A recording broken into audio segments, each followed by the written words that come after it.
Fala galera, tudo bem? Meu nome é Yuri, esse é o canal Mais 6 Pontos e hoje vamos falar sobre os técnicos no futebol brasileiro.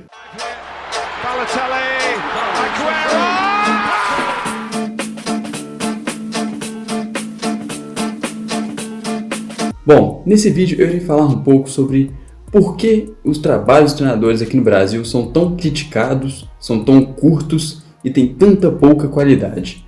Primeiramente, eu quero deixar claro que esse problema é um problema muito grande que não tem apenas um culpado. Por exemplo, não são apenas as diretorias dos clubes que são culpadas, embora em grandes momentos são elas as culpadas, mas não é sempre. É uma bola de neve muito grande que causa isso e nos faz ter a certeza, ter essa visão que os técnicos no Brasil, os trabalhos dos treinadores no Brasil são muito fracos e são de fato curtos porque são pouquíssimas as vezes que um treinador aqui no Brasil começa o Campeonato Brasileiro e termina o Campeonato Brasileiro pelo mesmo time.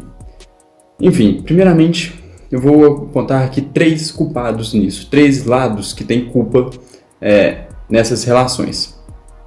Primeiramente, falar sobre os jogadores do futebol brasileiro. Porque, em grande maioria, os jogadores no futebol brasileiro são muito mimados e boicotam treinadores. Por exemplo, não é incomum você encontrar entrevistas aí de jogador falando, às vezes depois que o técnico já saiu, ou às vezes até quando o técnico está treinando o seu time, o jogador criticando os métodos do técnico, dizendo que ele pega muito pesado, ele exige muito. E você é um jogador de futebol profissional, você recebe, principalmente times de Série A, você recebe certamente mais de 100 mil por mês para jogar bola e está reclamando do treinador pegar muito pesado nos treinos. Então eu acho que isso é nada mais nada menos que um cara muito mimado e acaba boicotando. E aí nós temos alguns casos famosos, por exemplo, o Rogério Ceni no Cruzeiro, que é um caso que todo mundo conhece bem, que foi uma panelinha de jogadores, na real, né, que discordou de algumas opções do treinador e queimou ele completamente. Aí o Ceni tem até esse caso do Ceni eu ainda vou citar ele mais pra frente porque é um caso que envolve muita coisa, mas enfim. E tem um exemplo também do Thiago Nunes no Corinthians, que lá no começo do ano saiu aí uma cartilha do Thiago Nunes para a diretoria exigindo algumas coisas, né, que viralizou bastante, que muita gente zoou inclusive, mas, por exemplo, ele exigia que um jogador, ele, quando estava na concentração ou na hora do almoço ali, não sei, mas para sair assim do horário de almoço ou algo do tipo, ele tinha que pedir permissão ao Cássio, enfim, várias coisinhas assim que o Thiago Nunes fez de exigências ao elenco do Corinthians. E o elenco do Corinthians recebeu isso muito mal e desde então sempre aparentou que o Thiago Nunes foi bem boicotado no Corinthians, porque ele simplesmente não conseguia exercer o seu trabalho.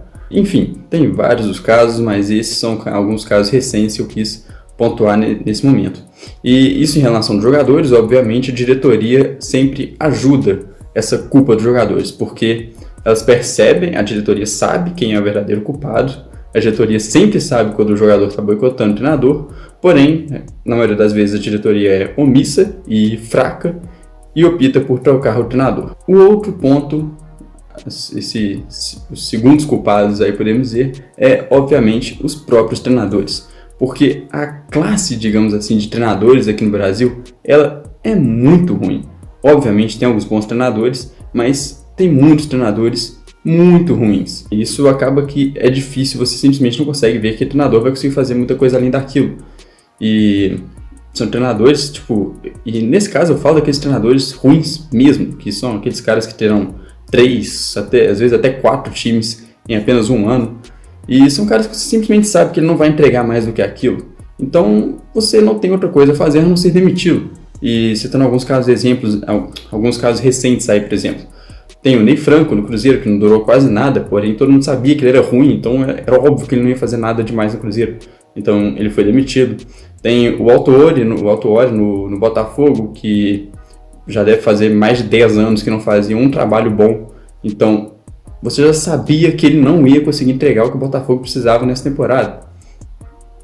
Tem o Luxemburgo no Palmeiras também. O Luxemburgo tem uma história no futebol brasileiro que tem que ser bem destacada e tem que ser muito respeitada. A figura do Luxemburgo sempre tem que ser muito respeitada. Mas hoje em dia ele é um treinador muito ruim, muito ultrapassado, e principalmente pelo que o Palmeiras briga, pelo que o Palmeiras investe para ganhar, é óbvio que o Luxemburgo não era capaz de levar esse sucesso ao Palmeiras. E, enfim, são apenas alguns exemplos aí, mas e o melhor exemplo disso, de quando a culpa é do treinador, é o Abel Braga no Flamengo, porque o elenco do Flamengo pelo menos não aparentava que estava boicotando o Abel Braga, era um elenco muito caro, um elenco muito bom no Flamengo ano passado, tanto que foi só chegar um técnico muito bom que fez ser um dos melhores times no futebol brasileiro nesse século, se não o melhor. Mas enfim, o Abel Braga no Flamengo era um caso que ele não tinha como ele ser mantido como treinador no Flamengo, porque estava óbvio que ele não era capaz de fazer aquele time jogar. Essa é a parte do problema voltada à qualidade dos treinadores. E por fim, obviamente, a diretoria, que na maioria dos casos é sim a culpada. Até porque, voltando na qualidade dos técnicos, as diretorias sabem que o treinador é ruim, sabem que o treinador é fraco e mesmo assim contratam. Então, isso acaba que é uma parcela dividida sim, mas a diretoria também tem culpa nisso, porque, como eu disse, se o treinador é ruim, um time não tem que buscar contratar um treinador ruim, mas as diretorias fazem isso. E tem uma coisa também que as diretorias aqui no Brasil, elas contratam a olho, tipo, não pensam, não tem filosofia alguma de clube, não pensam em manter um trabalho, eles simplesmente demitem o treinador quando acham que convém e contrata qualquer um. Um outro exemplo recente muito bom disso é, novamente, o Corinthians, porque eles demitem o Thiago Nunes, ignorando o tempo aí que ficaram com o técnico interino, eles contrataram o Wagner Mancini. E aqui eu não quero nem comparar a qualidade de Thiago Nunes com o Wagner Mancini, nem precisa disso, mas o único ponto é, o Thiago Nunes, o estilo de jogo do Thiago Nunes, o estilo de trabalho do Thiago Nunes, enfim, as características do Thiago Nunes são totalmente diferentes das características do Wagner Mancini. Então, como você quer que o seu elenco ele mude radicalmente no trabalho que estava e em questão de semanas, quer que mude radicalmente para adaptar ao novo treinador? Porque são treinadores que não tem nada a ver um com o outro, e às vezes tem mudanças que são até mais radicais, como por exemplo o Bahia, que foi de Roger Machado para Mano Menezes. Às vezes dá certo, às vezes não dá, mas enfim, o que eu estou falando é sobre essa mudança radical de estilo de treinadores, e que é isso, você muda isso no meio de uma temporada e espera que aconteça algum milagre e que do nada o seu elenco comece a jogar muita bola mesmo não entendendo nada que está acontecendo. Uma outra coisa também das diretorias, em que as diretorias têm culpa, é que trocar o treinador sempre você vê muita gente falando disso, inclusive, trocar o treinador sempre é o caminho mais fácil. Porque temos muitos casos em que o elenco é ruim, o elenco é fraco e começa a dar errado, começa a ter um resultado ruim e a diretoria magicamente troca o treinador e imagina que do nada o seu elenco vai ficar bom e vai dar certo só porque contratou algum outro treinador que às vezes é até pior do que o que você tinha. Tem aí, por exemplo, um outro caso recente foi do Thiago Largue no Goiás, que ele não estava fazendo um trabalho ruim, ele treinou o Goiás por apenas 6 jogos. Aliás, ele não está fazendo um trabalho ruim, nem bom, nem nada, são 6 jogos, sem 6 jogos você não define nada. Mas enfim, ele conseguiu alguns resultados bons, por exemplo, o Goiás ganhou do Internacional, cheio de desfalque e com um a menos. O Inter, à época, era líder do Campeonato Brasileiro. Então o Thiago Largue está fazendo um trabalho consideravelmente bom no Goiás e ele simplesmente foi demitido. No caso, a diretoria optou pelo Ederson Moreira, que já tinha uma relação maior com o Goiás, mas enfim, ele foi demitido. Voltando a citar aqui o Rogério Ceni no Cruzeiro, porque ali era um caso em que o Rogério Ceni tinha a razão em relação à panela que estava acontecendo no Cruzeiro. Aí a relação do técnico com essa panela ficou completamente abalada, do Ceni com a trupe do Thiago Neves, e a diretoria optou pelo mais fácil, que era demitir o Rogério Ceni. Esse caso do Cruzeiro acaba sendo um pouco particular, porque no final das contas o maior culpado de tudo é a diretoria a diretoria à época, é aquela diretoria que assassinou o Cruzeiro. Então, o maior culpado nesse caso do Cruzeiro não é nem o Ceni, nem os jogadores da diretoria. Mas, dentro do exemplo que eu citei, é isso.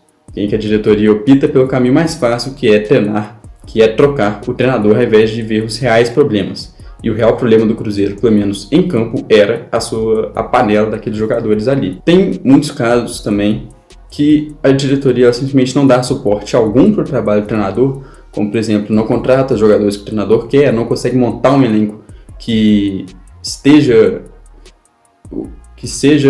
de acordo com aquilo que o treinador pede ou que o treinador pretende trabalhar. E aí acaba que, por consequência disso, o treinador não consegue ter nenhum apoio, nenhum suporte e não consegue realizar um bom trabalho porque nada do que ele pediu aconteceu. Resultados ruins aparecem e, no final das contas, a diretoria opta pelo mais fácil, que é trocar o treinador. E aqui eu quero até citar um exemplo que não foi isso que aconteceu, mas, por exemplo, pega o Sampaoli, o trabalho do Sampaoli no Galo. Ele foi um caso que o Galo conseguiu investidores, então conseguiu montar o elenco que o Sampaoli quis. Então, por exemplo, o Sampaoli ele é um puta treinador, isso não tem nem o que discutir, principalmente no futebol brasileiro. Mas o Sampaoli está fazendo um trabalho muito bom no Galo, principalmente porque ele conseguiu montar o elenco do jeito que ele queria no Galo. Onde eu quero chegar com isso? Porque o time do Galo, o elenco do Galo no começo do ano, para o elenco pós-pandemia, que o Galo se esforçou bastante, investiu lá os milhões que conseguiu de empréstimo com o dono da MRV, o elenco do Galo mudou muito, mudou drasticamente. Então acabou tendo a qualidade que o São Paulo queria e conseguiu ser ajustado do jeito que o São Paulo queria e agora está colhendo os frutos que plantou.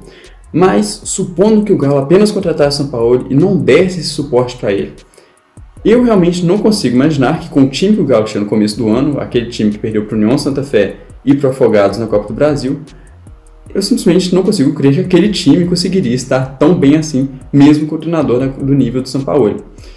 Obviamente, estaria jogando relativamente bem, o São Paulo iria conseguir tirar o melhor possível daquele time, mas não estaria tão bom quanto está.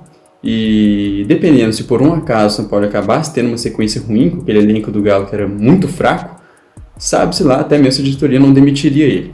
Mas enfim, não é o que aconteceu, o São Paulo está tendo todo o suporte da diretoria, está ganhando tudo que pediu na mão, e não à toa o Galo está dando muito certo e é um dos candidatos a título no Campeonato Brasileiro. Finalizando aqui, voltando a... Isso pega um pouco também daquilo de sempre optar pelo caminho mais fácil, que é trocar o treinador e não ver o seu real problema. Um exemplo muito bacana aí que é do Ramon no Vasco, da diretoria se iludir com uma realidade que não é a do seu clube. Porque o Ramon no Vasco, o Vasco tem um time muito ruim, o elenco do Vasco é muito fraco, e é um time que no começo do ano, no começo do campeonato, pelo menos todo mundo, inclusive eu, falava que era um time de brigar para não cair.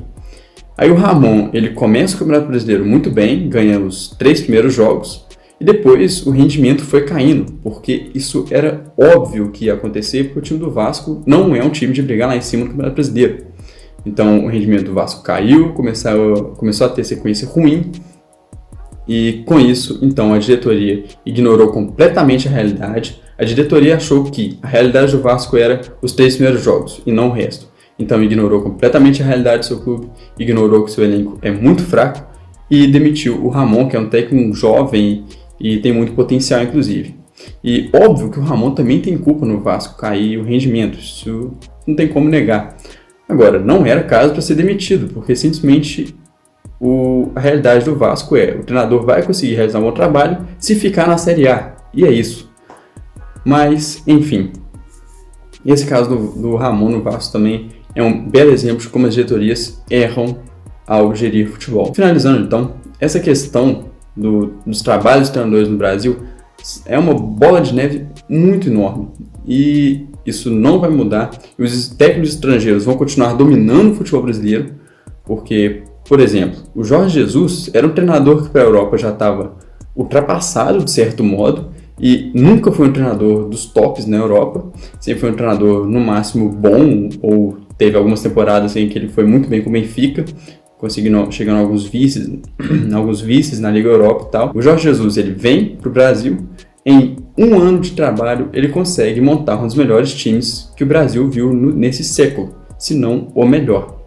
Então, o Sampaoli no Santos e agora no Galo também, o Kudê no Internacional, embora o Kudê tenha os seus vacilos, mas o time do Internacional ele é muito limitado e o Kudê está fazendo esse time brigar por título, brigar pela liderança do Campeonato Brasileiro.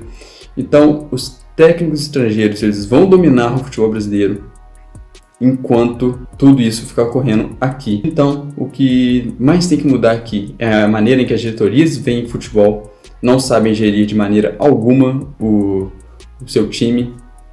Então, tem que mudar a maneira em que se pensa o futebol aqui no Brasil, principalmente as diretorias, e, obviamente, também a escola de treinadores no Brasil tem que, de alguma maneira, passar por uma reformulação, porque, sinceramente, acho que não é exagero dizer que 95% dos técnicos brasileiros hoje, ou 98% dos técnicos brasileiros hoje, são muito ruins. No mais, é isso. Deixe aqui nos comentários o que vocês acham sobre isso. Para vocês, qual é o maior problema? Para vocês, quem tem mais culpa nessa situação em que vive o futebol brasileiro? Deixe o like no vídeo, se inscreve no canal, ative o sininho de notificações. Muito obrigado, até a próxima, valeu!